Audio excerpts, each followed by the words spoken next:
ప్రపంచంలో ఎక్కడా లేనటువంటి విధంగా అతి సామాన్యమైనటువంటి రైతులు అందరూ కూడా ఉద్యమం చేసి దొరలకు వ్యతిరేకంగా భూస్వామ్యులకు వ్యతిరేకంగా వారిని కాపాడుతున్నటువంటి అనేక మంది పెద్దలకు వ్యతిరేకంగా పోరాడి ఆనాడు ఒక ఉద్యమాన్ని తెలంగాణలో నిర్మించడం జరిగింది.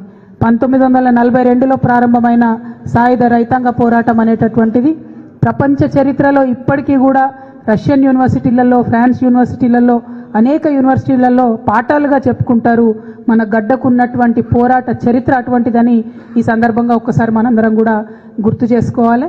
అయితే ఆ పోరాట పటిమ ఎట్లా వచ్చింది అనంటే ఇవాళ భారతీయ జనతా పార్టీ చెప్తున్నట్టు కేవలం హిందువులలోనే ఉంది, ముస్లిం రాజుకు వ్యతిరేకంగా పోరాటం చేసిండ్రు అనే పిచ్చి పిచ్చి మాటలు చెప్పడం కాదు.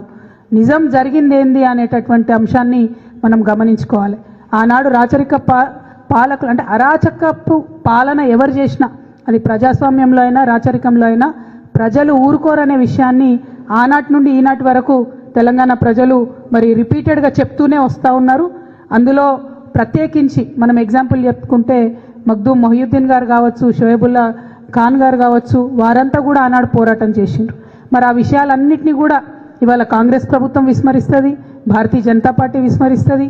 కేవలం హిందూ ముస్లిం కొట్లాటగా ఆనాటి ఆ పోరాటాన్ని చూపించే ప్రయత్నం చేస్తున్నారు. ఇది మనందరం కూడా వ్యతిరేకించాలి.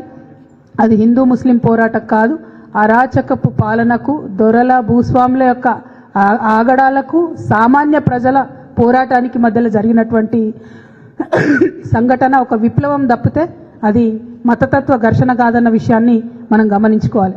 ఇంకా దారుణం ఏంటంటే కేంద్రంలో అధికారంలో ఉన్నటువంటి బీజేపీ అఫీషియల్గా ఒక రాష్ట్రంలోకి వచ్చి ఫెడరల్ స్ఫూర్తికి వ్యతిరేకంగా ఆ రాష్ట్ర చరిత్రను వక్రీకరించే విధంగా ఇక్కడికి వచ్చి తెలంగాణ విమోచన దినోత్సవం అని గత 3 సంవత్సరాలుగా మన తెలంగాణ ప్రజల మీద రుద్దేటటువంటి ప్రయత్నం చేస్తున్నారు. దాని మీద ఖచ్చితంగా మనం పోరాటం చేయాలి. ఆనాడు 2023లో కరెక్ట్ ఎలక్షన్ల ముందు సెప్టెంబర్లో వచ్చి ఈ సడన్ ప్రకటన చేసి వాళ్ళు తెలంగాణ విమోచన అనేటటువంటి ప్రయత్నం చేశారు. నేను ఇవాళ భారతీయ జనతా పార్టీని సూటిగా ప్రశ్నిస్తున్నా, మీరు ఇంకా ఎక్కడ రాష్ట్రాలలో ఇట్లాంటి కార్యక్రమాలు చేస్తున్నారు? ఎందుకు తెలంగాణలో రెచ్చగొట్టడానికి ఇట్లాంటి కార్యక్రమాలు చేస్తున్నారు? వేరే ఏదైనా రాష్ట్రాలలో పోయి ఆ రాష్ట్ర చరిత్రను వక్రీకరించడానికి ఇటువంటి కార్యక్రమాలు చేస్తున్నారా అని చెప్పి నేను సూటిగా ప్రశ్నిస్తున్నా. మరి 2 సంవత్సరాల నుంచి ఈ కార్యక్రమాలు జరుగుతుంటే కనీసం రాష్ట్ర ప్రభుత్వం ఒక లేఖ కూడా ఎందుకు రాయలేదని ఈ సందర్భంగా నేను ప్రశ్నిస్తున్నా. 2023లో ఎప్పుడైతే బీజేపీ తెలంగాణ విమోచన దినోత్సవం అని చెప్పి కేంద్ర ప్రభుత్వం నుంచి చేస్తామని చెప్పి ఆనాడు కేసీఆర్ గారిని మన రాష్ట్ర ముఖ్యమంత్రిగా, మహారాష్ట్ర ముఖ్యమంత్రి గారిని, కర్ణాటక ముఖ్యమంత్రి గారిని అందరినీ కూడా ఆ కార్యక్రమానికి ఇన్వైట్ చేస్తే కేసీఆర్ గారు ప్రొటెస్ట్ చేసిండ్రు. ఇది కరెక్ట్ కాదు, మా చరిత్రను వక్రీకరించొద్దు, నేను ఈ కార్యక్రమానికి రాను, మీరు ఇట్లాంటి కార్యక్రమాలు మా రాష్ట్రంలో చేయొద్దు, ఇది ఫెడరల్ స్ఫూర్తికి వ్యతిరేకమని కేసీఆర్ గారు ఆనాడు వెళ్ళలేదు. దానికి కౌంటర్గా ఆనాడు మన రాష్ట్ర ప్రభుత్వం, తెలంగాణ రాష్ట్ర ప్రభుత్వం భారతీయ సమైక్యతా దినోత్సవం, నేషనల్ ఇంటిగ్రేషన్ డే లాగా సెప్టెంబర్ 17ను సెలబ్రేట్ చేయాలి. మన తెలంగాణ సంస్థానం హైదరాబాద్ స్టేట్ మొత్తం కూడా ఇండియన్ యూనియన్లో విలీనమవుతున్నటువంటి సందర్భాన్ని రాచరికం నుంచి ప్రజాస్వామ్యం వైపు, మొనార్కీ టు డెమోక్రసీ ట్రాన్సిషన్గా చూసినంత తప్పితే అది రిలీజియస్ ఫైట్ కాదు అనే విషయాన్ని అందరం కూడా గమనించుకోవాలి. ఇవాళ రేవంత్ రెడ్డి గారి ప్రభుత్వాన్ని కూడా నేను సూటిగా ప్రశ్నిస్తూ ఉన్నాను, మీరు ఈ అంశం మీద కేంద్ర ప్రభుత్వానికి లేఖ రాయండి, కొట్లాడండి. They have no right to come here and change our history. It is against the federal spirit. I appeal to the central government. You cannot continue these celebrations. It is not a religious fight. It was poor people's fight against the atrocities of the zamindari system in Telangana existing at that point of time. You should understand the history. Kindly do not distort the history of Telangana. ఈ అంశాన్ని మనం గుర్తుపెట్టుకొని తెలంగాణ అస్తిత్వ పరిరక్షణ కోసం పనిచేసేటటువంటి తెలంగాణ జాగృతి లాంటి సంస్థలు ఆ యొక్క వైఖరిని వ్యతిరేకించాలి. కాంగ్రెస్ పార్టీ పెద్ద శుద్ధపూసలాగా నిన్న మహేష్ కుమార్ గౌడ్ అని ఏమంటాడంటే మేమే కలిపినాం తెలంగాణ అని అంటాడు. మీరు కలపలేదు, మీకు అంత సీన్ లేదు. నిజాం ప్రభు ఒక నిర్ణయం తీసుకొని నేను విల్లింగ్లీ ఇండియన్ యూనియన్లో విలీనం అవుతా అని ఆయన 17 సెప్టెంబర్ ఆల్రెడీ ప్రకటన చేసిన తర్వాత కూడా వీళ్ళు ఆపరేషన్ పోలో అని మళ్ళా సైన్యాన్ని తీసుకొని వచ్చిండ్రు. అది కరెక్ట్ కాదు. సైన్యం అరాచకంలో అనేక మంది హిందువులు, ముస్లింలు కూడా ఆనాడు చనిపోవడం జరిగింది. చాలా ప్రాంతాల్లో వెల్కమ్ చేసిండ్రు.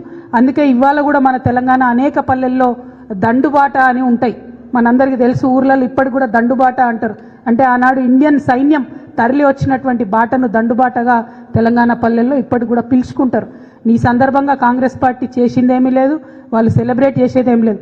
కానీ నిజంగా కాంగ్రెస్ పార్టీకి బీజేపీ మీద, మోడీ గారి మీద మీకు ఇంటర్నల్ అండర్స్టాండింగ్ లేకపోతే వ్యతిరేకించండి. They cannot hold a programme like that in our state. Sorry. అందుకే ఇవాళ నేను ఒక చిన్న ప్రయత్నం మేము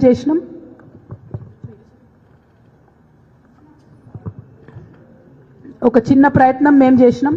ఆనాడు అనేక మంది స్వాతంత్ర సమరం కోసం పోరాటం చేసినటువంటి యోధులలో ప్రత్యేకించి ఆనాటి ఉమ్మడి జనగామ సిద్దిపేట ప్రాంతం నుంచి ఉన్నటువంటి ఎంకే మొయినుద్దీన్ గారిని ఈరోజు ఇన్వైట్ చేయడం జరిగింది.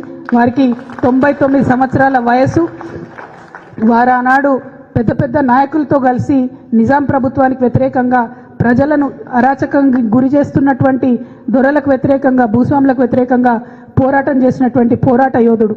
ఇంకా గర్వంగా నేను చెప్పేది ఏంటంటే, వారి పోరాటానికి ఆనాడు కేసీఆర్ గారి తండ్రి మా తాత రాఘవరావు గారు ప్రత్యక్షంగా వారికి సహకారం అందించినటువంటి విషయాన్ని కూడా వారు పదే పదే గుర్తు చేసుకోవడం జరుగుతూ ఉన్నది. అయితే ఇటువంటి పోరాట యోధుడిని ఈరోజు సెప్టెంబర్ 17 రోజు మరి గౌరవించుకోవడం అనేది నా అదృష్టంగా, తెలంగాణ జాగృతి నాయకులు, కార్యకర్తలందరి అదృష్టంగా కూడా నేను భావిస్తూ ఉన్నాను. వారి మాటల్లో, వారి నుంచి ఆనాటి పోరాటం ఎట్లాంటిదో వినేటటువంటి ప్రయత్నం చేద్దాం. మళ్ళీ ఒకసారి సెప్టెంబర్ 17 అంటే మనము భారతదేశంలో విలీనమైనటువంటి రోజు, దేశభక్తిని చాటుకునేటటువంటి రోజు. ఎట్ ద సేమ్ టైం మత సహనాన్ని, మన తెలంగాణలో ఉన్నటువంటి గంగా జమున తహజీబ్ని ముందుకు తీసుకెళ్లే రోజుగా సెలబ్రేట్ చేసుకోవాలని తెలంగాణ జాగృతి నాయకులకు, కార్యకర్తలకు